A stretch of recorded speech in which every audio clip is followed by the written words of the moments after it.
अस्सलाम वालेकुम dear students. I hope कि लास्ट लेक्चर आप लोगों को बहुत अच्छे से समझ आया होगा। इस लेक्चर में हम लोग स्टार्ट करने लगे हैं legal guidelines in health care, यानी कि सेहत को बेहतर बनाने के लिए कानूनी हदायत। यहाँ पर जितने भी हदायत कानूनी हदायत हम लोग पढ़ रहे हैं यानी कि legal guidelines, it is for pharmacist, pharmacy technician and assistant pharmacist, right. आप लोग कहते हैं कि कोई भी फार्मासिस्ट जो प्रैक्टिस कर रहा है अपना पेशेवराना किरदार, it he should be registered, यानी कि उसका अंदराज हुआ होना चाहिए, सेफ हो, महफूज हो और कॉम्पिटेंट हो, यानी कि अपने काम में वो माहिर होना चाहिए। ठीक है। नंबर सेकंड, आपका फार्मासिस्ट का मेन फोकस जो है, यानी कि मेन जो उसका मकसद होना चाहिए वो पेशेंट होना चाहिए, यानी कि पेशेंट की बेहतरी या फिर पेशेंट का इलाज या फिर मीन वो तमाम तर मैटर्स जो कि पेशेंट के इलाज में या फिर पेशेंट के लिए सक्सेसफुल होने हों। Next thing, pharmacist must be trained in his area of operation, यानी कि फार्मासिस्ट अपने काम में ट्रेंड होना चाहिए, माहिर होना चाहिए। वो जो वो फार्मेसी का कोई से भी मीन किसी भी फील्ड में काम कर रहा है, वो उस फील्ड के अंदर ट्रेंड होना चाहिए, यानी कि माहिर होना चाहिए। Next, pharmacist ensure that dispensing is carried out accurately, यानी कि फार्मासिस्ट इस बात को यकीनी बनाए कि वो डिस्पेंसिंग जो कर रहा है, यानी कि जो मेडिसिन वो दे रहा है, इट शुड बी एक्यूरेटली, यानी कि पूरी पूरी होनी चाहिए, ठीक होनी चाहिए। इसके बाद ये कि एक हर फार्मासिस्ट को चाहिए कि वो किसी भी मेडिसिन को डिस्पेंस करने से पहले प्रेस्क्रिप्शन को बहुत अच्छे से, यानी कि बारीक बीनी के साथ उसको चेक कर ले। ठीक है, कि वो जो भी मेडिसिन दे रहा है वो सेफ़ हैं, यानी कि महफूज भी हैं या नहीं, और इसके साथ साथ कि वो मुफीद यानी कि बेनिफिशियल भी हैं पेशेंट के लिए या नहीं है, right. Then the pharmacist must contact the prescriber, अगर तो ज़रूरत पड़े तो फार्मासिस्ट को चाहिए कि वो प्रेस्क्राइबर के से, यानी कि जिसने उसको वो नुस्खा या फिर प्रेस्क्रिप्शन प्रेस्क्राइब किया है उसके साथ वो कांटेक्ट करे और उससे मालूमात ले। एज फॉर एग्जांपल, अगर तो उसको लग रहा है कि कोई सी भी मीन दो ड्रग्स आपस में इंटरेक्शन कर रही हैं, तो उसको चाहिए कि प्रेस्क्राइबर को कॉल करे और उसको उससे मीन सारी की सारी डिटेल्स या मालूमात ले। Next thing, कि pharmacist patient must be given complete details regarding their medicines at the time of dispensing. आपको चाहिए कि आप पेशेंट को वो तमाम तर मालूमात या वो तमाम तर तफसीलात उसको दो जो कि मुतालिक हों रिगार्डिंग, यानी कि मुतालिक हों उन मेडिसिन के, जब आप लोग उसको डिस्पेंस कर रहे हो। किस लिए? ताकि वो ये समझ जाए कि so that they fully understand what is the medicine, कि मेडिसिन है क्या, यानी कि उसको कौन सी मेडिसिन दी जा रही हैं एंड उसका पर्पस क्या है, फॉर विच पर्पस, और वो किस लिए इस्तेमाल करेगा, यानी कि उसका मकसद क्या है, राइट। इसके बाद कि प्रॉपर इंफॉर्मेशन दी जाए उसको किसके मुतालिक, महफूज करने के मुतालिक, कि आपने इसको फ्रिज में रखना है या फिर गर्मी से बचाना है, आपने धूप में नहीं रखना, इसको किचन वाली साइड पे नहीं रखना, मीन वो तमाम तर मालूमात आपने अपने पेशेंट को देनी है। Drug proper information must be given regarding safe storage of medicine, यानी कि बाहिफाजत तौर पे उसको महफूज किया जाए। नेक्स्ट थिंग, जो भी आप लोग मेडिसिन दे रहे हो वो मुनासिब किस्म के मयार की हो और इस्तेमाल में भी बेहतरीन हो, एंड सूटेबली पैकेज्ड और मुनासिब तरीके से पैक हुई हुई हो, और उसके ऊपर लेबल भी मीन अदब अदाब के साथ लगा हुआ हो, यानी कि ऐसा ना हो कि फटा हुआ है, आधा लगा हुआ है, साइड पे चिपका हुआ है, आधा चिपका हुआ है, आधा उतरा हुआ है, इस तरह से नहीं होना चाहिए, right. The medicine dispense must be of suitable quality, मुनासिब मयार की हो, फिट फॉर यूज़, यानी कि इस्तेमाल में बेहतरीन हो, सूटेबली पैकेज यानी कि मुनासिब तरीके से पैक हुई हुई हो, एंड लेबल्ड मैनर, और उसको आप लोग मीन सही तरीके से अदब अदाब के साथ उसके ऊपर लेबल मीन चस्पा हुआ हो, यानी कि चिपका हुआ हो, right. Next thing, pharmacists ensure that all necessary facilities, equipment and materials are present at their pharmacy, यानी कि फार्मासिस्ट इस बात को यकीनी बनाएगा कि उसकी फार्मेसी पे वो तमाम तर ज़रूरी सहूलियात या फिर ज़रूरियात जिसे कहते हो आप लोग, इक्विपमेंट, आलाजात और वो तमाम तर मटेरियल्स, यानी कि मवाद आपकी फार्मेसी पे मौजूद होना चाहिए, जो कि मीन डिस्पेंस करने के लिए ज़रूरी है, या फिर आप कहते हैं कि बनाने के लिए ज़रूरी हैं, वो तमाम तर चीज़ें। Then pharmacy should be clean and weighing must be accurate. Pharmacy should be clean, यानी कि फार्मेसी जो है वो क्लीन होनी चाहिए, यानी कि साफ़ सुथरी सी हो, और इसके साथ वज़न जो है वो एक्यूरेट करना है, यानी कि पूरा पूरा, ना कम ना ज़्यादा। ये वो तमाम तर मालूमात हैं या फिर लीगल गाइडलाइंस हैं जो एक फार्मासिस्ट, फार्मेसी टेक्नीशियन या फिर असिस्टेंट फार्मासिस्ट को पता होनी चाहिए, राइट, और इनको फॉलो भी करना चाहिए। अब हम लोग कुछ ऐसी ड्रग्स या फिर ऐसी मीन कॉमन या फिर आप लोग कहते हैं कि स्पेशल ड्रग्स के बारे में पढ़ेंगे जिनकी हदायत भी आप सबको मालूम होनी चाहिए। As for example narcotics drugs, जैसे कि आप लोगों को पता है कि नारकोटिक्स ड्रग्स जो हैं वो महफूज नहीं होती और उनका इस्तेमाल उतना ही ख़तरनाक भी है। यानी कि इस्तेमाल नहीं कहूँगी, अगर आप लोग ये कहो कि मिस यूज़ और एब्यूज़, यानी कि गलत इस्तेमाल या फिर उसका नाजायज़ इस्तेमाल। नारकोटिक्स ड्रग्स का गलत इस्तेमाल किया जाए तब भी नुकसानदेह हैं, और अगर तो उनको नाजायज़ इस्तेमाल किया जाए तब भी वो नुकसानदेह हैं। ठीक है, अगर तो आप लोग थेराप्यूटिकली इस्तेमाल करते हो तो हाँ जी, वो मुनासिब भी हैं और बेनिफिशियल भी, यानी कि मुफीद भी हैं। तो हम लोग क्या करेंगे कि ये एक फार्मासिस्ट को चाहिए या फार्मेसी टेक्नीशियन या फिर असिस्टेंट फार्मासिस्ट को चाहिए that narcotics must be stored carefully, कि वो नारकोटिक्स को पूरी बहुत ज़्यादा हिफाजत के साथ या फिर बहुत बड़े ध्यान के साथ महफूज करें। क्यों? Because of high risk of demand. क्यों? क्योंकि उसकी डिमांड जो है वो बहुत ज़्यादा होती है और वो बासानी या फिर आप लोग कहते हो ईजीली वो स्टोलन, चोरी भी हो जाते हैं। नेक्स्ट थिंग, आप लोग कहते हो कि शॉप को बंद करने से पहले drug should be check regularly, यानी कि आप लोग ये चेक करोगे कि कौन कितनी मेडिसिन सेल हुई थी और कितनी मेडिसिन वाकई होनी चाहिए। ठीक है, अगर आप लोग छोटे फार्मेसी पर हो तो उसके ऊपर चेक करोगे, बड़े फार्मेसी पे हो तो उधर चेक करोगे, बड़े स्टोर पे हो तो उधर चेक करोगे। Next thing, poisonous drugs. Poisonous drugs, आप लोग कहते हैं कि पॉइजन जो है, मीन कोई भी चीज जरूरत से ज्यादा जब ले ली जाए तो वो आपके लिए पॉइजन बन जाता है, यानी कि जहर बन जाता है। अब क्या है कि अगर तो कोई ऐसी ड्रग जिसकी मिकदार बहुत ध्यान के साथ ली जाती है, यानी कि according to the prescription of physician, अगर तो आप फिजिशियन के प्रेस्क्रिप्शन के अकॉर्डिंग लेते हैं तो हिफाजत के ज़मरे में आते हैं।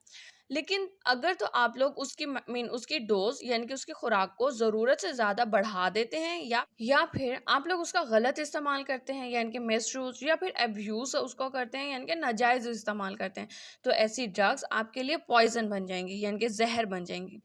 ऐसी ड्रग्स के ऊपर लाजिम है कि इस तरह का लोगो लगा हुआ हो, जिसके ऊपर एक हेड यानी कि स्कल और उसके साथ दो बोन्स क्रॉस की सूरत में लगी हुई हो, और साथ साथ पॉइजन जो कि रेड मार्कर के साथ लिखा हुआ हो, राइट। और इसके साथ साथ आप लोग कहते हैं कि such drugs must be in lock, ऐसी ड्रग्स को आप लोग लॉकर में रखोगे, ठीक है। और these should sold only to the needy patients, यानी कि जो ज़रूरतमंद हैं। यहाँ पे नीडी ज़रूरतमंद के लिए लिखा गया है, यहाँ पे नीडी का वर्ड गुरबा के लिए नहीं है, ठीक है। आप लोग ऐसे पेशेंट्स को वो सोल्ड करोगे यानी कि बेचोगे जो कि ज़रूरतमंद है। साथ साथ जो patient should be well aware from this drug, patient को अच्छे से जानकारी होनी चाहिए या फिर नो हाउ हो इस ड्रग के बारे में। इसके बाद इसके बॉक्स के ऊपर या इसके कंटेनर के ऊपर पॉइजनस लिखा हुआ हो, विद पॉइजनस या पॉइजन लिखा हुआ हो रेड इंक के साथ, और इसके साथ बोल्ड फॉन्ट में with a skull and bones picture, उसके ऊपर उसके डब्बे पर पॉइजन सुर्ख स्याही के साथ मोटे मोटे अल्फाजों में लिखा हुआ हो, और इसके साथ स्कल यानी कि खोपड़ी और हड्डियां बोन्स क्रॉस की सूरत में मेंशन हो, right. On the label there should be antidote mention to use it in emergency, उसी के ऊपर उसके लेबल के ऊपर एंटीडोट भी होना चाहिए। एंटीडोट यानी कि तरियाक, जो कि इफेक्ट का यानी कि जो भी इफेक्ट है उसका ऑपोजिट करने वाला या उसके इफेक्ट को तर्क करने वाला, ख़त्म करने वाला, वो एंटीडोट कहलाता है, ठीक है। अगर आपने कोई सी भी ड्रग दी हुई है तो आप कोई भी पॉइजनस ड्रग है तो आप उसके ऊपर उसके लेबल पर एक एंटीडोट भी मेंशन करोगे, ताकि इन इमरजेंसी सिचुएशन अगर तो ज़रूरत पड़े तो आप लोग एंटीडोट फ़ौरन से परचेज करके उसको इस्तेमाल करें, right.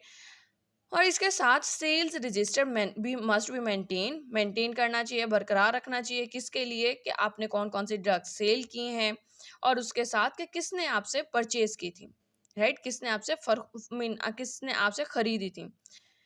Next thing, pregnancy related drugs, यानी कि ये वो तमाम तर ड्रग्स हैं जो कि प्रेगनेंसी में प्रेगनेंसी के आप लोग ये कहें कि उसके गलत इस्तेमाल के लिए इस्तेमाल की जा रही हो। एज फॉर एग्जांपल ऐसी ड्रग्स जो कि अबॉर्टिफिशिएंट हैं या फिर कॉन्ट्रासेप्टिव ड्रग्स हैं। तो आपको बहुत ध्यान के साथ उनको स्टोर करना है, यानी कि महफूज करना है, और उनको बेचना है। कौन सी ड्रग्स को? जो अबॉर्टिफिशिएंट हैं, यानी कि बेबी को ज़ाया करने वाली, एंड कॉन्ट्रासेप्टिव्स यानी कि बर्थ को कंट्रोल करने वाली, right. These drugs must be stored in separate cabinets. इनको आप लोग अलग अलमारियों में रखोगे, कैबिनेट्स में रखोगे, और इनका भी रिकॉर्ड आप लोग मेंटेन करोगे, बरकरार रखोगे अकॉर्डिंग टू द लॉ, कानून के मुताबिक। नेक्स्ट थिंग, एक्सपायरी कंट्रोल, यानी कि हमारी वो वाली ड्रग्स आ जाएंगी जो कि एक्सपायर होने वाली हों या एक्सपायर हो गई हों। फर्स्ट थिंग, जो ड्रग्स एक्सपायर होने वाली हैं, यानी कि इन कमिंग 2 to 3 मंथ, यानी कि आने वाले कुछ 2 से 3 माह में वो एक्सपायर हो जाएंगी। These drugs should be place in front of the shelf, यानी कि आपको चाहिए कि आप लोग शेल्फ के सामने सामने उन वाली ड्रग्स को रखो ताकि वो सेल हो जाएं। और वो वाली ड्रग्स जिनकी एक्सपायरी डेट अभी बहुत दूर है, उनको आप लोग उन्हीं दवाइयों के पीछे वाली साइड पे रखो, यानी कि शेल्फ के पिछली साइड पे रखो, राइट। और आप लोग कहते हैं कि keep the drugs in front of shelf which are near to expire, यानी कि वो ड्रग्स जो कि एक्सपायर होने वाली हैं, अभी हुई नहीं है, उनको आप लोग शेल्फ में, अलमारी में सामने रखोगे। And drugs with long expiry, और जिनकी एक्सपायरी डेट अभी बहुत दूर है, should be kept back side, उनको आप लोग पीछे रखोगे। Inform the company about drugs which expire near future of 2 to 3 months, और आप लोग फिर कंपनी को इन्फॉर्म करेंगे कि वो वाली मेडिसिन जो एक्सपायर होने वाली हैं इन कमिंग 2 to 3 मंथ्स, आने वाले 2 से 3 माह के अंदर। फिर आप लोगों का आता है बिल वारंटी, यानी कि अगर तो आप लोग किसी से परचेज कर रहे हैं मेडिसिन, या फिर बड़े लेवल पर आप लोग बल्क में ले रहे हैं, बहुत ज़्यादा ले रहे हैं, ठीक है, ज़्यादा मिकदार में आप लोग मेडिसिन परचेज कर रहे हैं, या आपसे कोई परचेज कर रहा है, आपसे कोई खरीद रहा है, तो there should be bill warranty, यानी कि कोई लिखत पढ़त हो, कोई रिटर्न टेक्स्ट बिल हो, जिसके ऊपर तमाम तर मालूमात मेंशन हो, और वो चीज़ एक किस्म की गारंटी के तौर पे, या जिसे आप लोग गारंटी कहते हो, उसके तौर पर आप लोग उसे इस्तेमाल करते हो, राइट। ये वो स्पेसिफिक यानी कि मखसूस रिटन टेक्स्ट बिल है, यानी कि लिखा हुआ तहरीरी बिल है, which is issued to buyer at the time of sale, जो कि इशू किया जाता है किसको? खरीदने वाले को। कब? At the time of sale, जब आप लोग उसको फरोख्त कर रहे होते हो, फ्रॉम द होल सेलर, यानी कि जो बेच रहा है, और फार्मास्यूटिकल कंपनी, और आपकी फार्मास्यूटिकल कंपनी जब वो बेच रही होगी उस टाइम पर ये इशू किया जाता है। वारंटी, जिसे आप लोग गारंटी कहते हैं, ensure that medicines manufactured according to the law and standards. जो गारंटी है या वारंटी जो है वो यकीनी बनाती है कि तमाम तर मेडिसिन्स बनाई गई हैं अकॉर्डिंग टू द लॉ, यानी कि कानून और स्टैंडर्ड्स के मुताबिक, right. Bill warranty should have drug name, batch number, company name, quantity, warrantor name, signature and address on it, यानी कि उस तहरीरी जो भी आपके पास पर्चा है, या फिर जिसे आप बिल गारंटी वारंटी का नाम दे रहे हैं, उसके ऊपर होना चाहिए ड्रग का नाम, बैच नंबर भी होना चाहिए, कंपनी का नाम हो, कितनी मिकदार में है, और फिर वारंटर नेम कि कौन वो कर रहा है, फिर सिग्नेचर होना चाहिए, and then address on it, और उसके ऊपर जो है पता भी मौजूद हो। There should be no drug without warranty in pharmacy, आप लोग फार्मेसी में कोई भी ऐसी ड्रग ना रखें जो कि वारंटी के बगैर हो। And drug should B computerised, and bill should be computerised, और जो आपके पास बिल है वो कंप्यूटराइज्ड होना चाहिए, राइट। आई होप कि आज का लेक्चर आप लोगों को समझ में आया होगा। फिर आप लोगों का आता है बिल वारंटी, यानी कि अगर तो आप लोग किसी से परचेज कर रहे हैं मेडिसिन, या फिर मीन बड़े लेवल पर आप लोग बल्क में ले रहे हैं, बहुत ज़्यादा ले रहे हैं, ठीक है, ज़्यादा मिकदार में आप लोग मेडिसिन परचेज कर रहे हैं, या आपसे कोई परचेज कर रहा है, आपसे कोई खरीद रहा है, तो there should be bill warranty, यानी कि कोई लिखत पढ़त हो, कोई रिटर्न टेक्स्ट बिल हो, जिसके ऊपर तमाम तर मालूमात मेंशन हो, और वो चीज़ एक किस्म की गारंटी के तौर पे, या जिसे आप लोग आप लोग गारंटी कहते हो, उसके तौर पर आप लोग उसे इस्तेमाल करते हो, राइट। ये वो स्पेसिफिक यानी कि मखसूस रिटन टेक्स्ट बिल है, यानी कि लिखा हुआ तहरीरी बिल है, which is issued to buyer at the time of sale, जो कि इशू किया जाता है किसको, खरीदने वाले को, कब, at the time of sale, जब आप लोग उसको फरोख्त कर रहे होते हो, फ्रॉम द होल सेलर, यानी कि जो बेच रहा है, और फार्मास्यूटिकल कंपनी, और आपकी फार्मास्यूटिकल कंपनी जब वो बेच रही होगी उस टाइम पर ये इशू किया जाता है। वारंटी, जिसे आप लोग गारंटी कहते हैं, ensure that medicine manufactured according to the law and standards, जो गारंटी है या वारंटी जो है वो यकीनी बनाती है कि तमाम तर मेडिसिन बनाई गई हैं अकॉर्डिंग टू द लॉ, यानी कि कानून और स्टैंडर्ड्स के मुताबिक, right. Bill warranty should have drug name, batch number, company name, quantity, warrantor name, signature and address on it, यानी कि उस तहरीरी जो भी आपके पास पर्चा है, या फिर जिसे आप बिल गारंटी वारंटी का नाम दे रहे हैं, उसके ऊपर होना चाहिए ड्रग का नाम, बैच नंबर भी होना चाहिए, कंपनी का नाम हो, कितनी मिकदार में है, और फिर वारंटर नेम के मीन कौन वो कर रहा है, फिर सिग्नेचर होना चाहिए, and then address on it, और उसके ऊपर जो है पता भी मौजूद हो। There should be no drug without warranty in pharmacy, आप लोग फार्मेसी में कोई भी ऐसी ड्रग ना रखें जो कि वारंटी के बगैर हो, and drug should B computerised, and bill should be computerised, और जो आपके पास बिल है वो कंप्यूटराइज्ड होना चाहिए, राइट। आई होप कि आज का लेक्चर आप लोगों को समझ आया होगा। अगर आप लोगों को कोई सा भी क्वेश्चन करना हो, कोई बात नहीं समझ में आई हो, तो आप लोग मुझसे कमेंट सेक्शन में क्वेश्चन कर सकते हैं।